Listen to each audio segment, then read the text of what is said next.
गुरुजी, अगला प्रश्न मेरा है कि क्या आपको लगता है कि इन प्रस्तावित सकारात्मक योजनाओं के कार्यान्वयन से देश और संपूर्ण विश्व में एक नई सामाजिक और आर्थिक क्रांति आपके इन विचारों से और शायग्राम से आएगी? मेरी कोई रुचि नहीं, किसी क्रांति में मेरी कोई रुचि नहीं, और ना मैं कुछ परिवर्तन करना चाहता हूँ। मैं बस सिर्फ ये बताना चाहता हूँ कि तुम्हारा कल्याण इस मार्ग से होगा।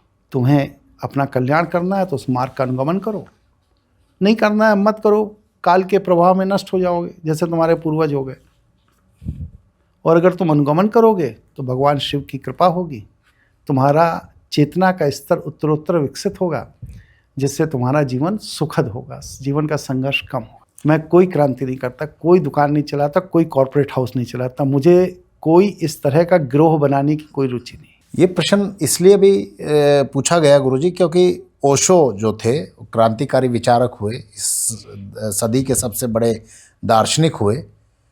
मैं व्यक्तिगत स्तर पर ये मानता हूँ, जब आपको देखा, अनुभूत किया, प्रैक्टिकल देखा, तो आपको उनसे बढ़कर पाया गया है।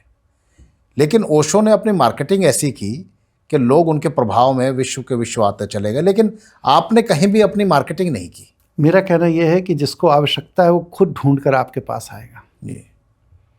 मंदिर में बैठा हुआ भगवान किसी भक्त के दरवाजे नहीं जाता कि आओ सुबह 4 बज गए हैं, मैं उठ गया हूँ, आओ जल्दी जल्दी आओ, मेरी माला चढ़ाओ, मुझे फूल चढ़ाओ। नहीं, जिसको ज़रूरत है वो वहाँ पहुँच जाता है।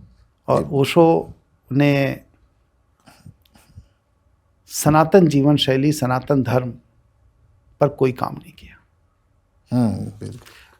उन्होंने तो महिलाओं का सहारा लेकर अपने आश्रम की दुकान चलाई, और उसके बहुत से काले सच हैं जो समाज का आम आदमी जानता है जी। और कुछ अच्छे लोग भी उनके ट्रैप में फंस गए। लेकिन जब उन्होंने वो काला सच देखा तो उन्होंने ओशो के भक्त होने के बाद भी साधना में अपना मार्ग ओशो से इतर कर लिया, क्योंकि वो चिंतनशील थे। और आज वो एक आदर्श व्यक्ति के रूप में हैं, जो कभी ओशो के भक्त थे, आज वो समाज में आदर्श हैं। मैं कई ऐसे ओशो के फॉलोअर्स को जानता हूँ जो हमसे, आपसे चेतना के स्तर पर लाख गुना बेहतर है, लेकिन क्योंकि उनके ऊपर ओशो आश्रम की मोहर लग चुकी है, इसलिए और कोई समाज उन्हें स्वीकार नहीं करता, लेकिन उनकी चेतना का स्तर बेहतर है।